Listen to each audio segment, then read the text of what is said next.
Bonjour à tous. Merci de nous être fidèles sur ce rendez-vous quotidien quasiment de François, le défi de la vérité. Il était inconnu du grand public il y a de cela encore un peu plus d'un an, détesté par les uns, adulé par les autres. Il est sûrement devenu l'un des hommes les plus médiatiques de France. Il a presque remplacé l'OM dans le cœur des Marseillais, me disait récemment un ami. En tout cas, des interventions au compte-gouttes à la télévision. Les médias, ils s'en méfient, les journalistes ne les aiment pas vraiment. C'est un scientifique, en tout cas de renommée internationale, qu'on a la chance et l'honneur de recevoir sur ce plateau aujourd'hui, en direct donc de Marseille, pour le défi de la vérité. Professeur Raoult, bonjour. Bonjour. Vous dites dans votre livre que la science est un sport de combat.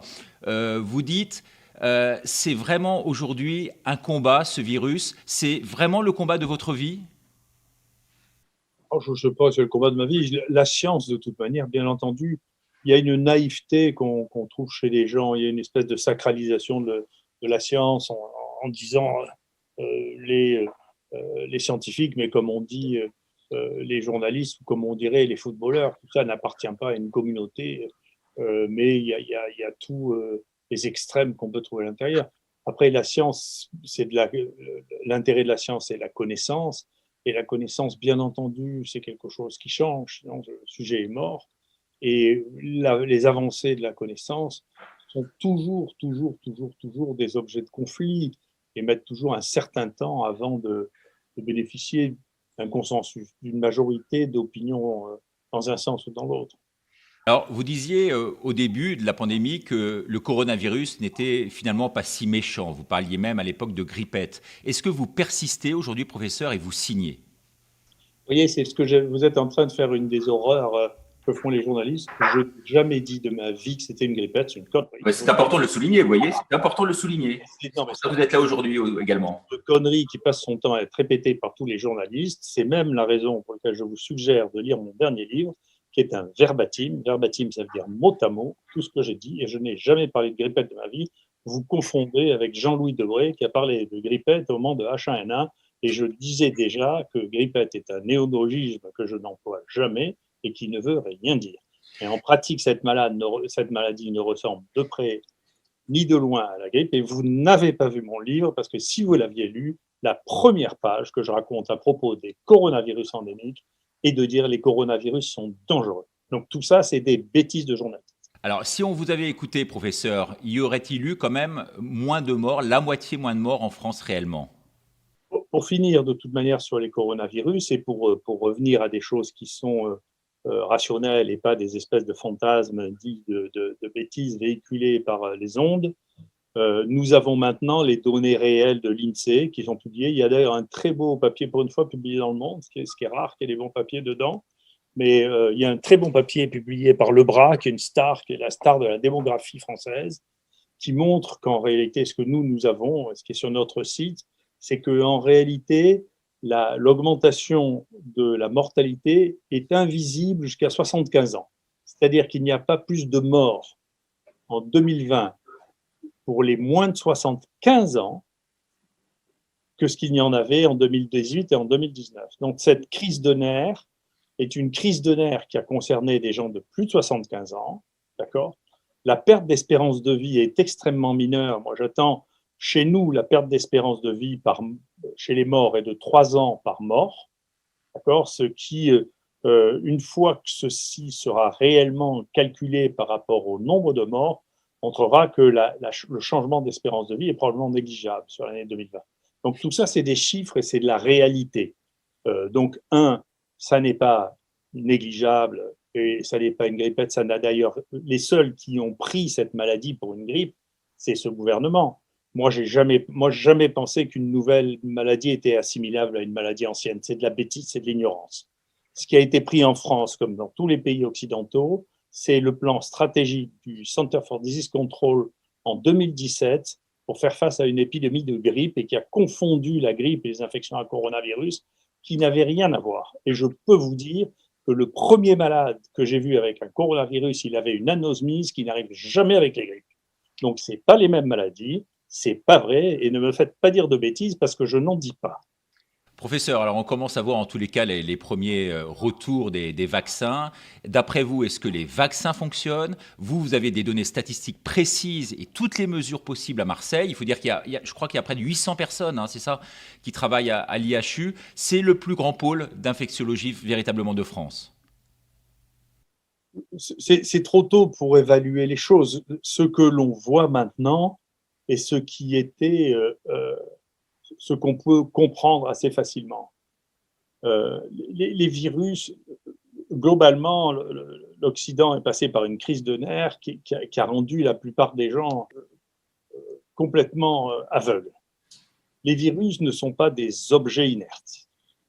Donc, la plupart, une partie importante de la science qui s'est développée dans les pays occidentaux a considéré ce qu'on appelle la recherche mécanistique, c'est-à-dire l'interaction moléculaire et seulement l'interaction moléculaire, c'est-à-dire on a un objet, un autre objet, on regarde comment ils fonctionnent l'un avec l'autre comme dans un puzzle. Mais le vivant n'est pas comme ça, il bouge tout le temps. Et donc là, ce que l'on a pris, c'est ce qui fait la spécificité du coronavirus, c'est une protéine, on appelle Spike. Et donc, il y a une partie du monde qui est obsédée par les stratégies mécaniques et moléculaires, qui a fait des vaccins seulement sur cette partie Spike. Donc ça, c'est les vaccins Moderna, AstraZeneca et Pfizer. Le danger d'un vaccin de cette nature-là, ce qui est pratique, c'est que c'est fabriqué après, au bout d'un moment, en usine, donc on peut en produire des quantités considérables. On n'a jamais utilisé ces vaccins avec les évaluations de précaution, c'est-à-dire, normalement, il faut 2, 3 ans, 1 million de personnes vaccinées pour savoir ce que ça fait. Là, dans l'urgence, puisque tout le monde est affolé pour des raisons qui sont ce qu'elles sont, mais en tout cas qui sont déconnectées de la réalité, ce vaccin a été développé avec des méthodes qu'on ne connaît pas et qui est d'une fragilité extrême que l'on voit maintenant, mais qu'on pouvait imaginer assez facilement. C'est qu'à partir du moment où on met toute la pression sur le virus sur juste une cible, eh bien la capacité du virus à changer une partie de cette cible et à faire que le vaccin ne soit plus efficace est extrêmement grande. Et c'est ce qui est en train de se passer apparemment, d'une part avec AstraZeneca, et d'autre part, j'ai vu que Moderna était en train de dire que sa troisième production de vaccins allait intégrer les variants, mais ce sont les variants connus maintenant. Vous appelez ça vaccin, vous appelez ça vaccin, vous, Moderna? Oui, c'est un vaccin, oui. D'accord. C'est pas de la thérapie génique, non? Non, c'est un vaccin. On vous envoie de l'ARN et vous le transcrivez vous-même en une protéine et vous développez les anticorps contre cette protéine qui est une protéine qui n'est pas à vous. Alors, professeur, oui, vous avez évoqué, vous, il y a de cela quelques jours, ce fameux… Oui. Les Chinois, en revanche, développent un vaccin qui est un vaccin que moi, personnellement, j'aurais choisi, qui est le vaccin qui est comme le vaccin contre la grippe, c'est-à-dire on prend des virus qui sont des virus entiers, qui sont inactivés, donc on sait qu'ils ne vont pas vous donner de maladie, et ils ont des résultats qui sont exactement comparables à ce que l'on a contre la grippe, et qui ont plus de chances de résister aux variants parce ils comprennent le virus en entier, y compris d'autres parties qui donnent aussi lieu à des réactions immunitaires, et donc qui sont moins fragiles sur le plan des variants. Donc je pense que ces virus, ce vaccin n'a pas besoin de démontrer qu'il est quelque chose de spécial. C'est un vaccin normal, fonctionnel pour la grippe, et qui correspond au même type de questions. Et vous savez, pour la grippe, chaque année, on fait une soupe de souches différentes parce que, comme ce virus-là, le vaccin contre la grippe mute. Alors justement, à propos de mutation, c'est vrai que vous avez évoqué de cela il y a quelques jours, ce mutant sud-africain du virus qui passe, je crois, par le Maghreb via des Comoriens, ce que vous disiez, et qui rentre en France. À quoi servent donc, professeur, les vaccins avec tous ces mutants actuels? Alors, on va bien voir, hein. Encore une fois, ça dépend. Il faut distinguer dans les vaccins. Moi, je pense que pour l'instant, celui que je comprends le mieux, je ne dis pas que c'est le meilleur. Le meilleur, il faut du temps. Regardez, un des problèmes que l'on a avec le fait de vouloir avoir une vérité par jour. J'y peux rien d'ailleurs, c'est le métier des journalistes, c'est d'avoir une vérité par jour, c'est pas d'avoir raison 10 ans plus tard. Moi, ce qui m'intéresse, c'est d'avoir raison 10 ans plus tard, ce qui sera de plus en plus compliqué mécaniquement. Mais c'est ce qui est important pour moi, c'est de pouvoir relire ce que je disais il y a 10 ans. J'ai écrit un que sais-je sur les nouvelles maladies infectieuses en 97, je ne renie pas un mot. Hein. Je n'ai pas l'habitude de me renier, ce que je disais est parfaitement exact. Mais c'est vrai qu'il y a une vraie logique dans votre façon de penser et dans ce que vous dites. En tout cas, le vrai scandale aujourd'hui, et je m'en réfère à cela, à date, derrière tout cela, et même, je dirais, Ségolène Royal demande des comptes à ce propos, c'est le Remdesivir. Le Remdesivir utilisé, on le sait, je dis au grand public, contre le Covid, qui a déjà rapporté, je crois, près de 900 millions de dollars à Gilead. Coût de fabrication, moins de 5 dollars, vendu 390 la dose, soit près de 80 fois le prix. D'après vous, professeur, c'est vraiment là un scandale d'État, du même acabit, on peut dire, que le sang contaminé? Je pense que vous êtes très, très en dessous des bénéfices de Gilead et surtout des actionnaires de Gilead. Parce qu'il y a eu des mouvements, il y a eu un moment où ça se comportait quasiment comme le Bitcoin, c'est-à-dire qu'il y a eu une spéculation pendant 3 mois sur… Plus 17%, je crois, des cours de bourse. Oui, mais de plus 17% qui diminuait à 5%, et il y avait des conflits il y avait des délits d'initiés absolument considérables, puisqu'ils savaient très bien quand allait publier un papier pour ou un papier contre. Et donc, c'est pas plus 17%, ça a été vraiment en dents de scie. Et donc, je ne sais pas, plusieurs centaines de milliards se sont échangés sur cette action. Hein. Donc, c'est bien plus que 1 milliard de dollars qui a été vendu à l'Europe. Le problème du remdesivir depuis le début, et ça, la France a joué un des vraiment mauvais rôles, puisque la France a continué sous l'impulsion De l'Europe. de l'équipe de… Non, non, non, la France, sous l'impulsion de l'équipe de l'INSERM, qui est à la manœuvre depuis le début dans ce pays sur le coronavirus, a été un des derniers pays à continuer à tester le remdesivir. Il a proposé gratuitement dans les hôpitaux, le DGS l'a proposé gratuitement dans les hôpitaux, alors que le papier auquel participait la France de l'OMS disait que ça ne servait pas. Donc la France a eu un rôle particulier. Alors il y a quelque chose de plus sur le remdesivir dont je suis en train de faire l'investigation, qui est encore bien pire. Le remdesivir, en réalité, depuis sa naissance… Ça abîme les reins, il faut dire ça aux téléspectateurs, c'est bien ça d'un point de vue technique. C'est pas de ça dont je vais vous parler. En pratique, depuis que c'est connu, le remdesivir, et que ça a été testé, ça a été testé sur Ebola. C'est déjà, ça n'a pas marché sur Ebola, c'est pour ça qu'ils ont essayé de le recaser sur le corona. Mais déjà sur Ebola, et déjà sur les coronas endémiques, pas sur celui-là, le remdesivir avait montré qu'il avait une action mutagène. Donc, ce que fait ce médicament, c'est qu'il remplace un acide nucléique dans l'ARN du virus. Et donc, ce faisant, il a une action mutagène extrêmement importante. Il entraîne des mutations. Et donc, nous et d'autres avons, quand on met ce médicament sur des virus au laboratoire, le nombre de mutations qui apparaissent dans ce virus est spectaculaire. Et actuellement, tout ce que nous voyons maintenant publié, c'est les gens qui ont des virus pendant longtemps et qui ont reçu ce médicament sont burés de mutations, y compris la mutation 501 qui est typique du virus anglais. Et donc, on est de plus en plus à penser derrière le rideau qu'une partie des mutants a été induite d'une manière significative par ce médicament qui était inefficace, c'est-à-dire que pendant un mois, un papier publié dans le New England Journal of Medicine, pour une fois qu'il publie une chose intelligente, c'était bien, un patient a reçu 4 doses entières de remdesivir, 4 traitements complets. Il a eu du virus pendant tout le temps, donc on voit le virus ne marche pas, on sait ça depuis très longtemps, oui, pour le sida ou les hépatites, on vérifie, on regarde s'il y a encore du virus dans le sang, ou s'il y en a encore, ou s'il ne disparaît pas. Nous, notre premier papier qui a tellement été critiqué, c'était la disparition du virus avec l'hydroxychloroquine. Donc ça, avec l'hydroxychloroquine, avec plus de 10 000 traitements, on n'a jamais vu de durée de persistance virale comme ça. Tout ce qui a été décrit, c'est avec le remdesivir.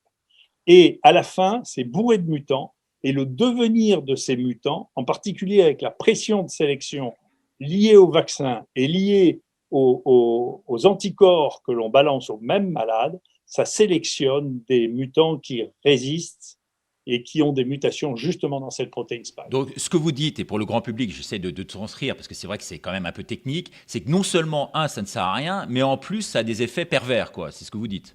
Ah oui, oui, ça a des effets d'influence sur la mutation virale qui fait qu'il y a des mutants qui sont créés par le remdesivir très, très facilement et que le risque de ces mutants est totalement inconnu, mais qu'il y a des coïncidences entre les mutations qu'on voit et les variants qu'on voit se développer actuellement à toute vitesse. Alors, professeur, une question, je dirais presque pratique à mi-parcours de cette émission. Ma mère, par exemple, qui rêve de se faire vacciner, qui attend désespérément aujourd'hui le rendez-vous. Je lui dis quoi, docteur? Que ça ne sert à rien, que je vais la perdre d'ici peu, qu'elle aille vous voir à Marseille, qu'elle a plus de chances de mourir de la vaccination que du virus. Je lui dis quoi, ma mère? Non, on ne peut pas dire ça. Si vous voulez, la seule chose que l'on connaisse à peu près, compte tenu de la manière dont l'évaluation de ces vaccinations a été faite, qui a été très bâclée, hein, dans ceux qui sont les vaccins occidentaux, il n'y a pas eu assez de gens qui ont été testés. On n'a pas assez de recul. On a le recul de quelques mois, on n'a pas le recul de 5 ans. Mais pour les sujets qui sont à risque de faire une maladie grave et à risque d'être contaminés, il est, pour moi, et dans l'état actuel des connaissances, clair que les bénéfices de la vaccination sont supérieurs aux risques.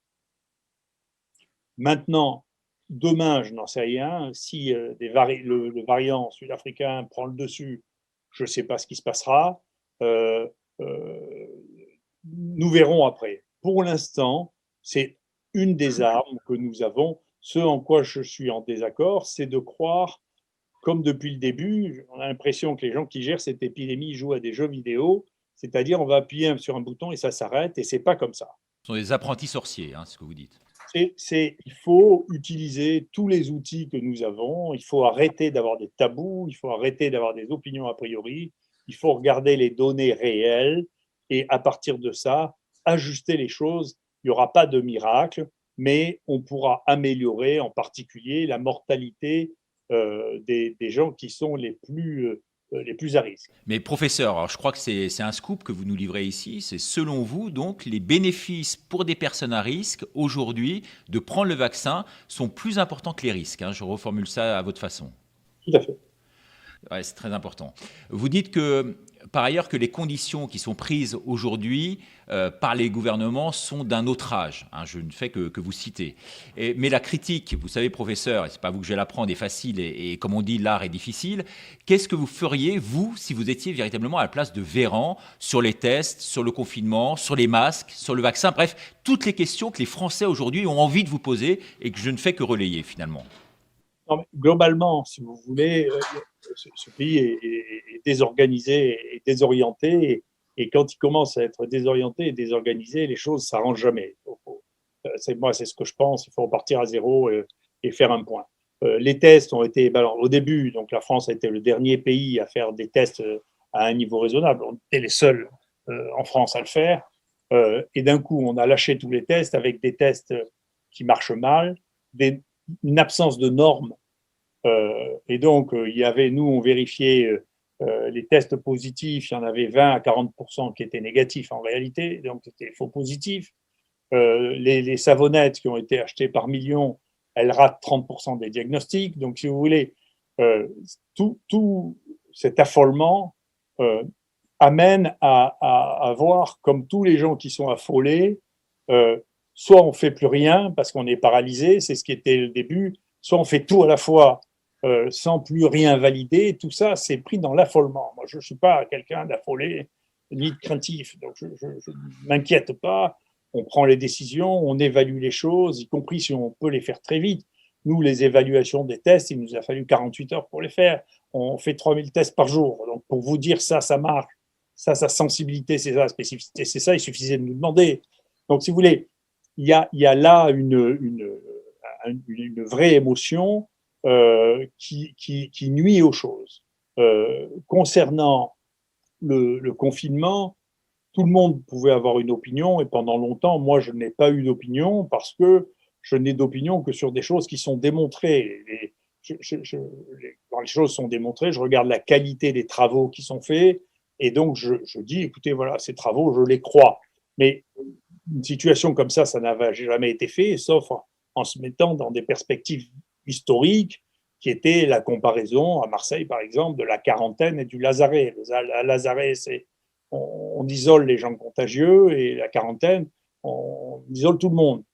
On a bien vu dans l'histoire de Marseille que la quarantaine ne marchait pas du tout. Donc moi, j'étais plutôt lazaret que quarantaine.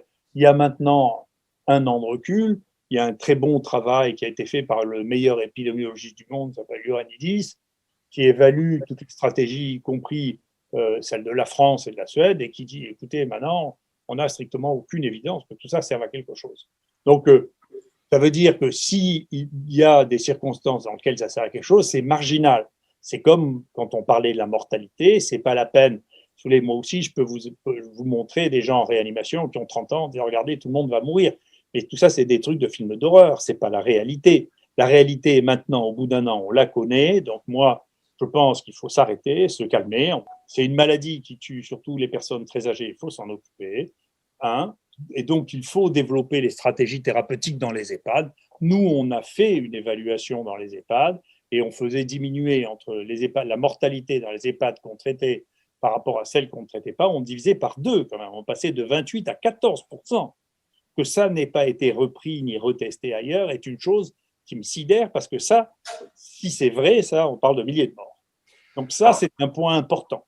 Après, ça, c'est la réalité. Après, tout le reste, moi, je crois que les restaurants, ça fait. Moi, je ne crois pas. Les modèles mathématiques de tout ça, c'est pas inintéressant, mais c'est pas la réalité. La réalité, c'est maintenant, on peut compter. Il n'y a pas de lien entre la brutalité des mesures sociales, sauf peut-être dans les pays dans lesquels les mesures sociales sont appliquées avec une puissance dont nous ne sommes pas capables, nous, dans les démocraties. Mais professeur, il y a quand même encore un mot, c'est sur les masques. Ça intéresse vraiment tout le monde, les masques. C'est vrai que c'est un signe quand même d'asservissement à un certain système aujourd'hui. On le pense en tous les cas. On a vu les études allemandes, la seule étude allemande indépendante qui a été menée à grande échelle au monde et qui montre les effets détestables, notamment psychologiques et physiologiques, sur les enfants. Vous en pensez quoi, vous, du masque aujourd'hui? Il faut continuer à le porter? Écoutez, moi, je pense que la seule évidence que l'on puisse avoir de l'efficacité du masque, c'est à l'inverse de ce que l'on fait, c'est dans les maisons, quand il y a quelqu'un qui est suspect ou qui est positif. Ce qui va beaucoup simplifier, parce que moi, je crois beaucoup, à la différence de ce qui a été mis en place, moi, je crois beaucoup à la technologie. Et donc, actuellement, nous, on est en train d'évaluer des tests par PCR qui donnent le rendez-vous, qui donnent le résultat en 2 minutes, si vous voulez. Et donc, je pense que quand quelqu'un est infecté, il faut le sortir de sa famille, ou il faut le sortir de l'endroit dans lequel il est pour le mettre dans un endroit où il ne risque pas de contaminer les autres. Il faut prendre des précautions qui ne sont pas encore bien prises, c'est-à-dire que l'histoire des masques n'est pas inintéressante, mais quand vous voyez le nombre d'infections nosocomiales, c'est-à-dire le nombre d'infections dans les hôpitaux, aussi bien, pas chez nous, nous, notre personnel de soins a un taux de positivité qui est plus faible que celui de la ville. C'est-à-dire, ils savent ce que c'est qu'une maladie contagieuse, donc ça s'éduque.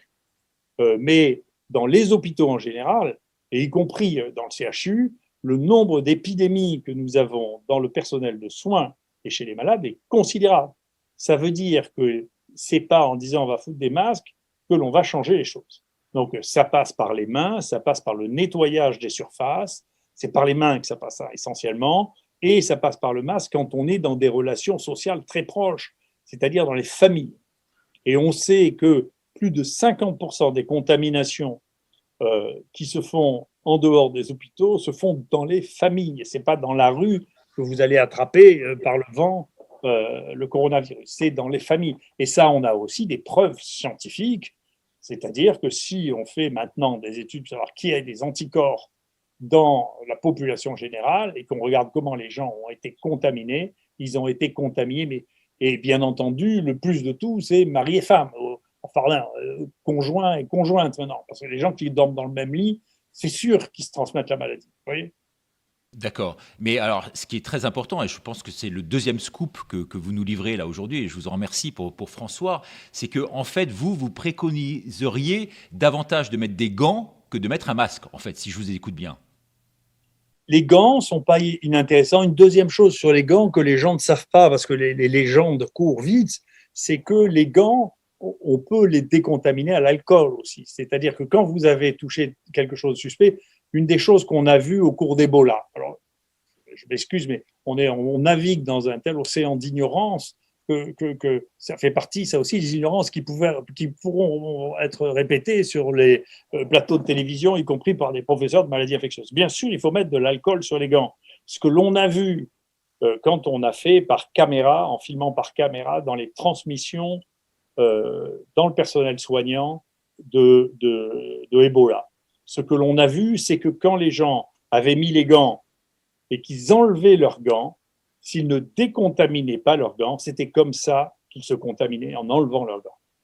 Et pour vous dire jusqu'à quel point, puisque vous êtes un Africain vous aussi, on a été très très frappé de voir qu'en Afrique, le taux de transmission du personnel de soins qui soignait les malades n'était pas plus élevé en Afrique que ce qu'il l'a été dans les pays occidentaux quand on a importé les gens. Et le pire, ça a été les États-Unis.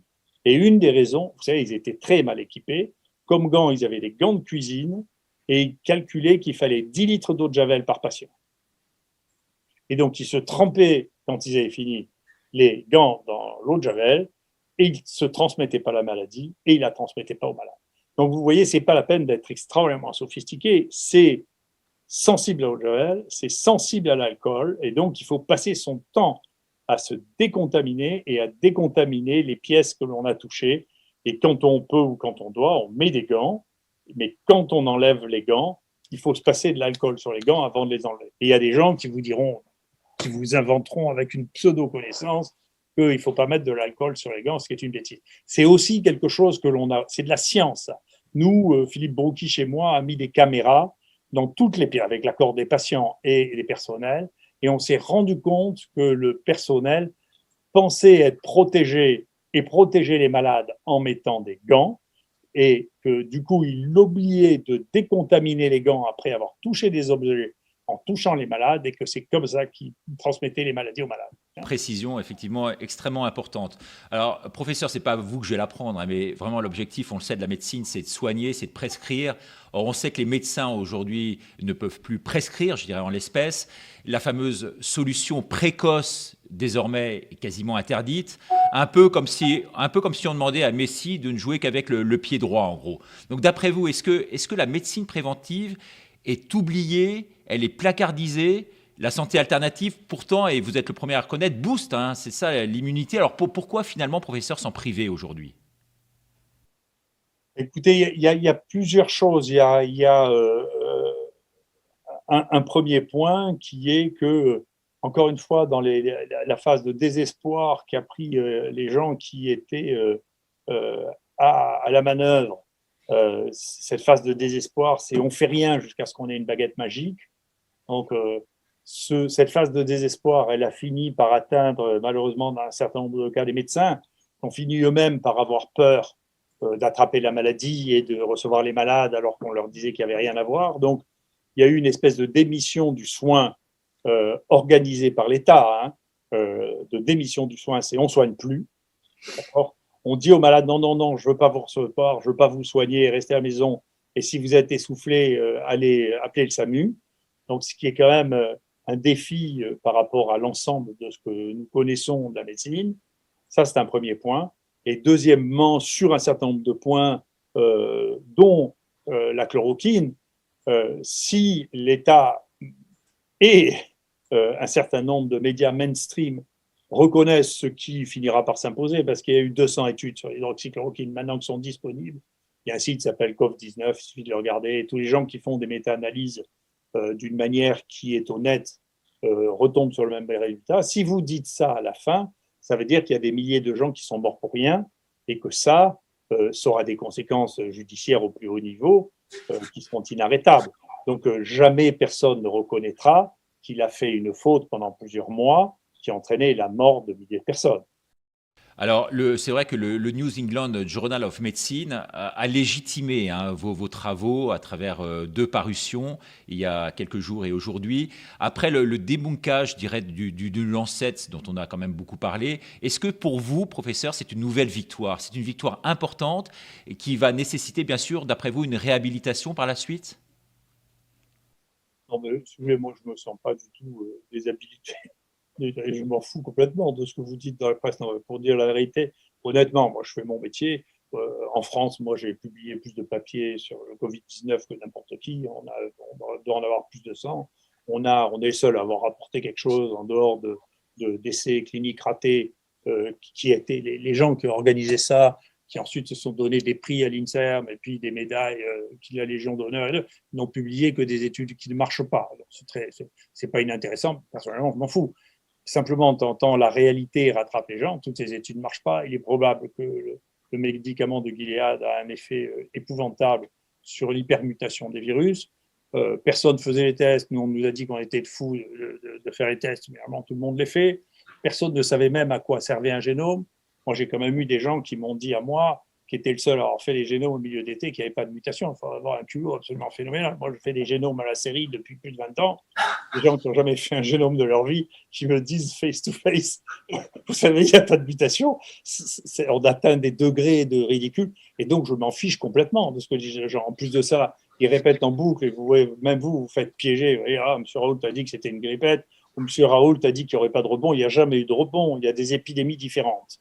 Non, mais en toute déontologie, je me pose les questions que les Français se posent et je ne fais que vous les relayer, professeur. Et donc, il ne doit pas y avoir de connivence outre mesure ou quoi que ce soit. Et je pense être quand même suffisamment renseigné comme on l'est ici à François. Du reste, vous louez, vous, régulièrement les mérites de François. Et je pense que c'est une des raisons pour lesquelles vous nous accordez aujourd'hui cette émission, parce qu'il y a chez nous quand même à la fois une droiture d'esprit et je crois un esprit assez scientifique dans la façon dont on a de traiter l'information, une forme d'information incomplète que l'on voit par ailleurs à la télévision. Vous le confirmez? Je pense que c'est ce que je vous dis, je ne vais pas vous embêter. Oui, oui, non, allez-y. Hein. C'est très, vous n'y pouvez rien, si vous voulez. C'est comme les apparitions de néologismes, si vous voulez, et ça fuse exactement comme les maladies infectieuses, comme une épidémie. Il a dit ci, il a dit ci, il a dit ça, et c'est la raison même la raison pour laquelle j'ai écrit ce que j'ai appelé mes carnets de guerre, qui est 100% de ce que je dis pour de bon. Et c'est vérifiable parce que, bien entendu, c'est toutes les vidéos et toutes mes interventions et on peut regarder mot à mot ce que j'ai dit. Donc, quand on me dit « vous avez dit ça », c'est extrêmement simple d'aller regarder si c'est vrai ou pas vrai. Bien sûr, c'était le début de nos discussions, ça sera bientôt la fin. On a quand même deux questions, elle est très rapide parce que le temps en presse et je veux respecter vraiment le délai que vous nous avez imparti. D'abord, cette première question des spectateurs, pensez-vous que le virus, professeur, est réel ou artificiel, créé de toutes pièces, et que l'humanité est en train de changer de paradigme? Voilà, première question. Non, bien sûr, c'est un virus réel, des coronavirus, il y en a des milliers, et puis de temps en temps, pour une raison ou pour une autre, ces virus sont susceptibles d'avoir non seulement d'infecter l'homme, ce qui est assez banal, hein, il y a beaucoup, c'est ce qu'on appelle les zoonoses, c'est-à-dire les virus des animaux qui se transmettent à l'homme, et puis de temps en temps, ça devient des maladies humaines, c'est-à-dire des maladies susceptibles de transmettre d'homme à homme. Vous voyez, la grippe aviaire n'est pas devenue une maladie humaine, celle-là est une maladie humaine qui donne des épidémies. Donc, vous n'êtes pas en ligne et vous n'êtes pas en phase avec le professeur Montagnier qui, lui, disait que c'était artificiel et que ça a été créé en laboratoire et que ça fuguait. Vous savez, à côté d'un laboratoire, c'est une chose dont on n'a pas parlé, toutes les densités animales majeures, hein, comme celle, bien sûr, des chauves-souris qui peuvent vivre à 1 million dans une cave, ou celle des visons, dans lequel vous pouvez avoir 1 million de visons dans un élevage, ça crée, c'est autre chose qu'un laboratoire. Hein. C'est quelque chose dans lequel vous pouvez avoir des virus qui circulent et qui évoluent à une vitesse folle, parce que le virus a d'autant plus de chances qu'il est transmis rapidement d'animal à animal. Donc, si vous voulez, les virus, ça fait partie de notre écosystème, c'est comme ça, et donc il y en aura d'autres. Après, si vous voulez, ce qui m'inquiète, moi, c'est bien possible qu'un jour, il y ait un virus. Il y a eu un virus qui a eu un effet terrible, c'est le virus du sida. Ça, oui, c'était sérieux, ça a tué des millions de gens, il y avait des jeunes dedans, etc. Après, si vous voulez qu'il y ait une grippe plus sévère ou qu'il y ait du Covid, bien sûr, ça se passera. Et bien sûr, la population, comme on a fait des efforts considérables, on a une population d'une fragilité immunitaire considérable à partir de 75 ans ou de 85 ans, et que donc cette population, dès qu'il y aura une nouvelle épidémie, c'est la population qui va payer le tribut le plus important sans que ça change l'espérance de vie de l'humanité. Donc, Ça continuera, bien sûr. Chaque fois, il y a des virus nouveaux. Il y aura des coronavirus. Il y en avait déjà 4 qui circulaient en permanence de coronavirus, hein, qui tuent beaucoup déjà, hein. Et donc, ben voilà, c'est quand vous avez une infection respiratoire, que vous avez 92 ans ou 93 ans, si vous voulez, la chance que ce soit le dernier épisode de maladie que vous ayez est relativement importante. Alors, dernière question, bon, elle est un peu, je dirais, disruptive, hors cadre, mais bon, vous allez répondre si vous voulez. Ce téléspectateur demande si vous avez un garde du corps. Parce que, est-ce que sinon vous risquez, dit-il, de finir comme Coluche. Est-ce que c'est une crainte pour vous, la sécurité? Alors, écoutez, d'abord, je ne fais pas de moto, donc c'est déjà une première chose. La deuxième chose, c'est que, écoutez, grâce aux mesures que prend le gouvernement, je me déplace très peu. Je reste beaucoup à Marseille. À Marseille, je vous assure que des gardes du corps, j'en ai des centaines de milliers, hein. Donc, je n'ai pas de problème avec ça. Je vis dans ma ville, je vis très bien. Les gens sont d'ailleurs très respectueux. Ils me font un petit signe de la main. Ils essaient d'éviter de... Ouais, on a vu ça sur des images. Hein, quand vous reveniez de l'aéroport, vous étiez accueillis comme après les victoires en Coupe d'Europe de l'OM. Je ne me sens pas du tout en insécurité. Voilà.